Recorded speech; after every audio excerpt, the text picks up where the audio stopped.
Jemi përsëri me ju të dashur dëgjues.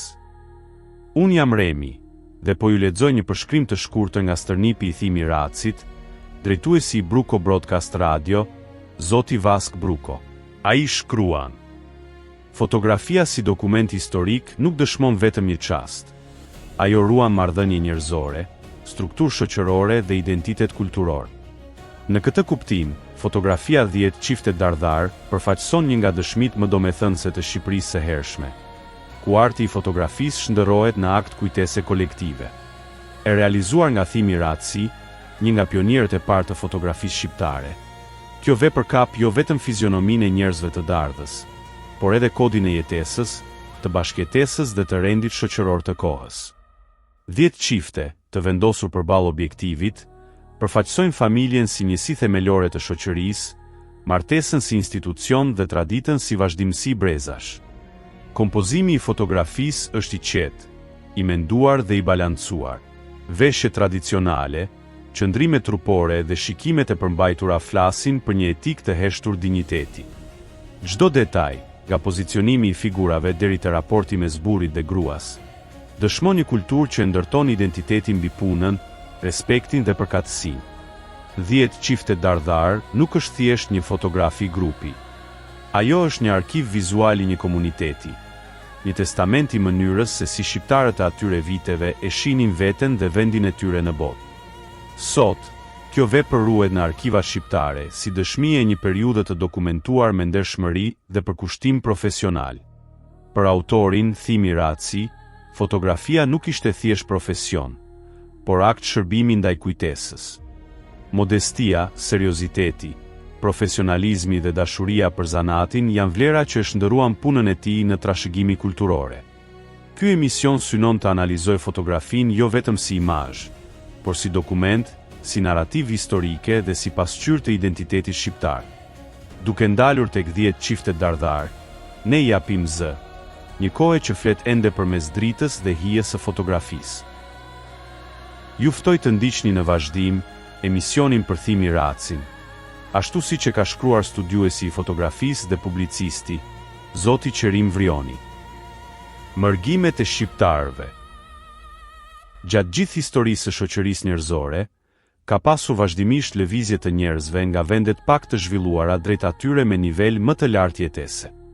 Prej atje ndodhte që ata ktheheshin, por ka pasur shumë raste ku shkriheshin me popullin vendas. Shembulli më tipik është krijimi i Shteteve të Bashkuara të Amerikës, i filluar nga pilgrimët e hershëm nga Europa dhe duke u kthyer në shtetin më të fuqishëm në botë. Mërgimet vazhdojnë edhe sot. Madje janë shtuar ndjeshëm edhe për shkak të konflikteve të armatosura në zona të ndryshme të botës. Këto, herë-herë kanë krijuar probleme të mprehta politike, sociale dhe ekonomike në vendet pritëse, veç se kanë shërbyer edhe si mënyrë për t'i shpëtuar zjarrit të luftës ose gjendjes së mjeruar ekonomike në vendet e tyre. Ikjet e para të shqiptarëve jashtë trojeve të tyre për arsye ekonomike llogaritet rreth 300 vite më parë, kur ata ju drejtuan Stambollit, e më pas edhe Rumanisë, Greqisë dhe Egjiptit. Ndarjet nga familjet, gjithsesi, ishin prekse plot dhimbje, aq sa për shembull, vendi nga ndaheshin familjarët me mërgjimtarin e ri në Korçë u quajt Lëndina e Lotëve. Në fund të shekullit 19, shqiptarët nisën të shkonin edhe në Amerikë.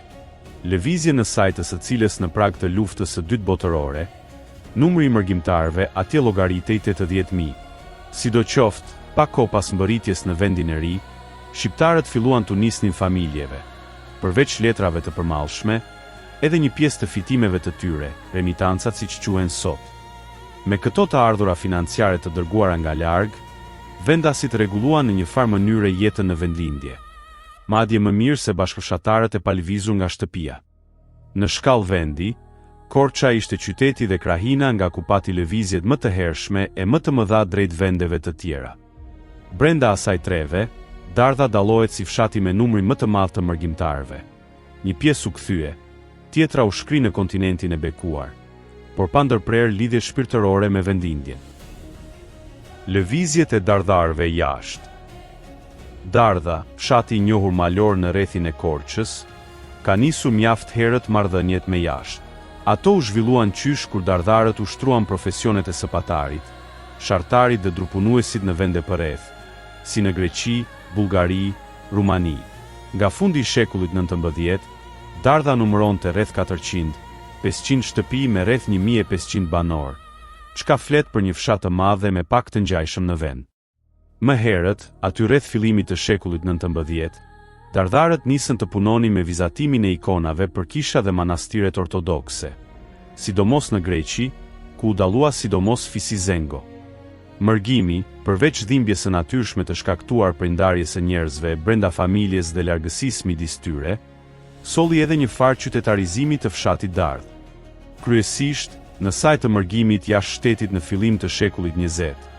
Në dardh kishte teneqegjinj, këpucar, rroba qepës, sheqergjinj, berber, një argjendar, një orëndreqës dhe një fotograf. Fshati kishte kafene dhe hotele. Për nga zhvillimi ekonomiko-shoqëror, prej kohësh, dardha ka qenë brenda Europës, pra shumë përpara fillimit të shekullit 21, kur e gjithë Shqipëria ende ndodhet në gardhin e jashtëm të kontinentit plak. E kjo kryesisht edhe në sajt të mërgjimtarve kurajoz e pundashës dardhar. Fotografi Thimi Raci. Ai u lind në dardh të Korçës më 4, shkurt 1886 në një familje të vjetër vendase. Rreth moshës 15 vjeçare, pasi mbaroi klasën e 5 të shkollës greke të fshatit, shkoi në Rumani. Pas kalimit të disa viteve atje, Raci kthehet në Adhe, ku mbas një qëndrimi të shkurtër në Korçë, mbri në vendlindje, dardh. Aty mëson nga Pero Kaçauni, fotografi fshatit, mjeshtërinë e fotografimit, I cili, kur u largua në Amerikë, 1910, I dha edhe pajisjet e fotografimit. Një vit më vonë, 1911, në dardh kishte një ndërtesë me tabelën, Thimi Raci teneqegji dhe fotograf, kohë kur edhe në qytetet të vendit nuk kishte të tilla. Ndërkohë, Raci fotografoi, përveç popullatës edhe ngjarje të fshatit dhe krahinës, si dasma e funerale, piknike e ditë të shënuara fetare e pagane. Nga ana teknike, ai ka përdorur aparatin me pllaka xhami, kolodio e thatë, të vendosur mbi 3 këmbësh druri. Fotot e tij tregojnë se ai kishte arritur gjetjen e kohës së përshtatshme të ekspozimit të subjektit para objektivit të aparatit në sajt aftësive dhe përvojës së tij. Po ashtu, me sa dallohet nga punimet e Raci që kemi shqyrtuar, ai nuk prek kontraste tonale gjatë stampimit, duke shtrirë në letër ato të çastit të shkrepjes. Shënojmë se kushtet laboratorike të tij ishin shumë modeste, veç të tjerash pa energji elektrike, çka e plotësonte me pasionin e madh për fotografinë. Shtojmë se Thimi Raci luante në violinë me të cilën argëtonte bashkëfshatarët në raste dasmash dhe piknikësh. Po ashtu, Thimi Raci dallohet, veç të tjerash edhe si njeri me ndjenja të thella patriotike. Prurja tërësore fotografike e Thimi Racit, shumica e të cilës ndodhet në pllaka xhami, në arkivin qendror, thuaj se ngërthen gjithë historinë 50-60 vjeçare të dardhës nga viti 1911 deri më 1966. Me fotot e tij të dardhës është botuar më 1938, albumi turistik Dardha, I shoqërive dardhare Bashkimi në Bukuresht dhe Shpresa në Dardh, nën vëmendjen dhe mbikëqyrjen e entit kombëtar të turizmit. Thimi Raci është ndarë nga jeta më 2 shkurt 1966 në fshatin e tij të lindjes, Dardh. 10 çifte dardhare në një foto. Një nga fotot më mbreslënëse të Thimi Racit është ajo që po e quajmë 10 çifte dardhare. Burrat e fotos, të cilët kishin vite që jetonin e punonin si mërgjimtar në Amerikë, ishin kthyer në dimrin 1930, 30 e një përkohësisht në vendindje për arsye të ndryshme si malli për të afërmit, martesa, lindje fëmijësh, mande rikthim në adeun e ri së toku me gratë e tyre, bashkim familjar, siç quhet sot. Gjatë qëndrimit në fshat, ata kishin festuar Krishtlindjet, vitin e ri dhe ujin e bekuar. Më pas, 8 syresh nga 10 të fotos u kthyen rishtas në botën e re, bashkë me gratë. Gjithsesi, ideja për të fotografuar bashkë me gratë e tyre e hedhur nga njëri prej të mërguarve. I pari që e ka shqiptuar mendimin është pritur mirë nga të gjithë, po dhe në mënyra të ndryshme. Në fund, të 10 burrat vendosnin, janë një mend dësuar për ta bërë fotografinë. Kjo tregonte se në Amerikë, ata nuk kishin fituar vetëm dollar për vete e familjet, por diç kishin përthithur nga mendësia amerikane e jetës dhe në një farë mënyre po e praktikonin atë në vendlindje. Ndoshta dhe mjeshtër thimit i është dukur i veçantë propozimi dhe e ka pranuar me një herë atë.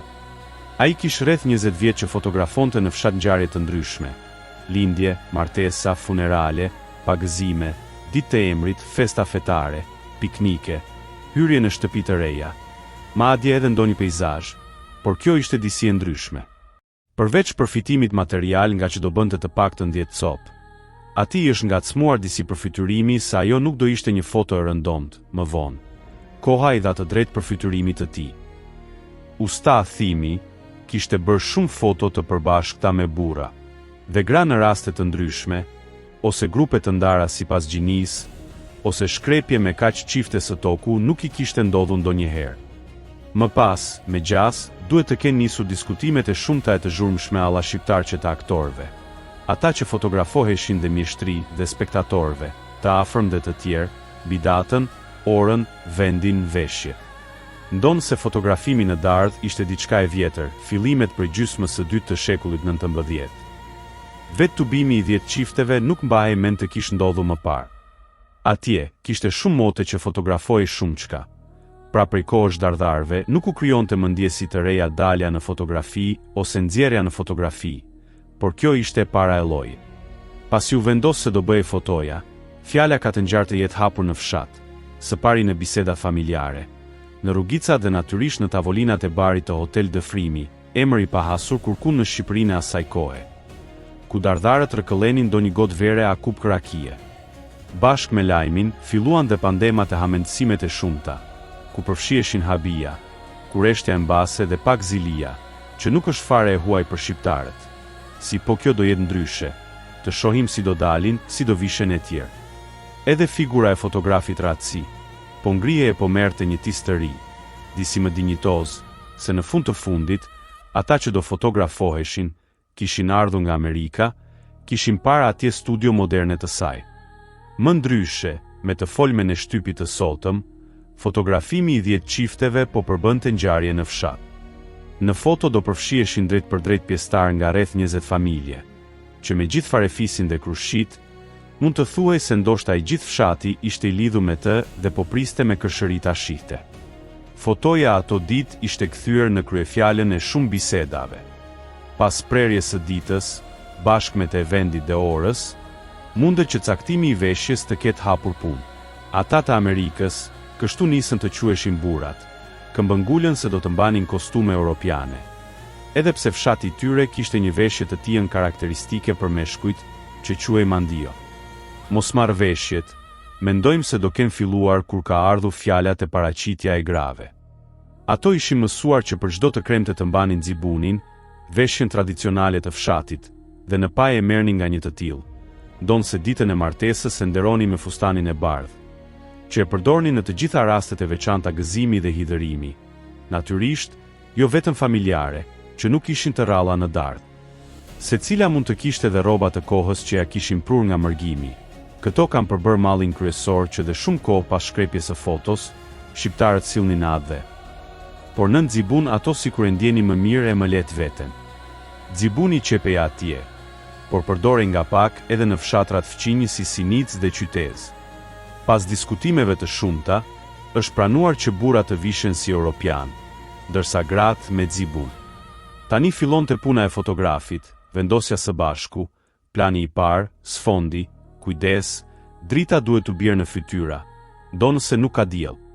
Pasi ka rreshtuar të 10 çiftet dhe ka vendosur aparatin e madh mbi 3 këmbëshin prej druri, disa metra larg mesit të rreshtit, vertikalisht me të, mjeshtriu ka kërkuar atyre të kthejnë pak kokën djathta se të shikojnë në drejtim të tij.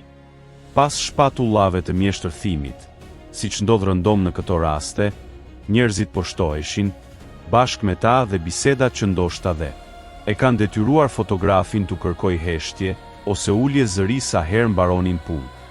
Natyrisht, mjeshtri nuk ka bërë vetëm një shkrepje. Kjo mbase dhe e ka munduar, sepse zëvendësimi i pllakave, atëherë ende nuk i kishte rënë në dorë aparat me film. Në një kohë kur 20 vetë prisnin në dëbor, nuk ishte fare i lehtë. Ndërkohë kish filluar dhe padurimi për ta shikuar foton dhe ky tashmë ishte i aktorëve, por jo vetëm i tyre, por pothuajse i të gjithë banorëve të Dardhës. Padurimi për foton nuk ishte aq i bezdishëm, sepse të gjithë në fshat i njihnin kushtet laboratorike të fotografit, një kthinë e vogël brenda shtëpisë. Gjithsesi, pasi fotoja përfundoi ndër duart e pjesëmarrësve, mund të kenë lindur diskutime, kënaqësi, por dhe ndopak hidhërim. Dikush e ka dashur bardhë e zi, një tjetër në sepje, ato kohra ishte si të thuash, një ngrirë familjare. Por me shumë të ngjarë, të gjithë e kanë pëlqyer foton dhe e kanë ruajtur gjatë. Dikush e zmadhoi dhe pasi e rrethoi me kornizë, e vendosi në murin e dhomës më të mirë. Këtyre fotove të vjetra, dihet tanim se u rritet karati bashkë me moshën. Duke e shikuar me vëmendjen e dur foton, vërejmë se pasi e lejmë mënjan për një çast, pas pak vetvetiu, ajo na detyron ta rivendosim para syve dhe të nisim sërish të lexojmë mbi të. Në foto ka një farë solemniteti që shpërfaqet nga qëndrimet e të gjithëve, thuajse gati tu, por sidomos nga fytyrat e tyre, ku nuk dallojmë gjurmë buzëqeshje. Pika sim, me aq sa na lejon pastërtia e fotos, se gratë, përgjithsisht, janë femra të hishme, të krehura me kujdes dhe me një tuale të lehtë. Burrat, po si burrat shqiptar, të vetëdijshëm pak si me tepri për rolin e tyre. Fotografi mund ta kish përngrir pamjen edhe ndryshe, veç burrat e veç gratë, të bashkuar në mesin e fotos. Ai zgjodhi këtë, ndoshta për disa arsye. Mbase nuk i pëlqente simetria, jo shumë e këndshme në fotografi, që mund ta thyente dhe më sfondin, por ndoshta më tepër me synimin që çdo qelizë, familjare, burr-grua, të paraqitej më vete. Kështu, edhe pse ka një farë simetrie brenda rreshtit, ajo hollohet mjaft nga ndërtesat e sfondit që janë shfrytëzuar me shumë intuit nga fotografi ynë. Po ashtu, zgjedhja e pikës së fotografimit, në mënyrë që vija që formojnë çifte të mos jetë paralele me horizontin, nuk flet për qetësia preje. Koha, moti, gjatë fotogratimit ka qenë e vrejtur, diellin e kishin fshehur ret, dhe në foto nuk dallohen fare hije, gjë që flet për ndriçim të butë të shpëndar. Gjithsesi, ndriçimin e gjithë të rreshtuarve e ka ndihmuar mjaft edhe reflektimi i bardhësisë së dëborës, që ka ndikuar për të arritur pasqyrimin pastër në letrën fotografike të fytyrave të çifteve. Kjo foto është e veçantë, përveç atyre ndjesive që krijon, edhe për faktin se dhe sot e kësaj dite me mundësitë dhe lehtësitë e fotografimit, vështirë të gjesh shumë shkrepje të tilla, aq më tepër në fshat. Me këtë foto, të vendosur në mur apo në albume familjare, lidhen shpirtërisht mjaft pasardhës të atyre të 20-tëve, të shpërndar në mjaft vende, të cilët ndërkohë ndjejnë një krenari të natyrshme. Gjithashtu, kjo shkrepje mund të mbajë para saj gjatë dhe shikimet e mjaft njerëzve të tjerë pas një farë lidhje dhe njohje me të 20 të fotografuarit dhe fshati malor.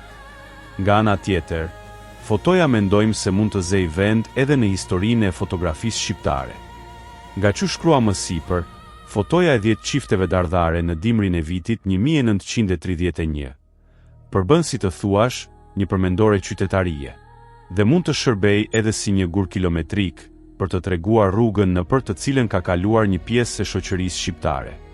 Madje, kjo jo në një qytet, por në Dardhë, një fshat malor të cilit njëkohësisht i takon një vend deri në historinë e fotografisë shqiptare. Kështu, fotoja 10 çifte dardhare e Thimi Racit mund të quhet një ikon mbi plagën shoqërore e në të njëjtën kohë edhe faktorin zhvillues ekonomik siç ishte mërgimi në vendin tonë. Botuar në revista Klan numër 830, 31 maj 2013 si edhe gazeta Dielli, 14 korrik 2014. Dëgjuat emisionin Mjeshtrit e dritës dhe hijes në Bruco Broadcast Radio.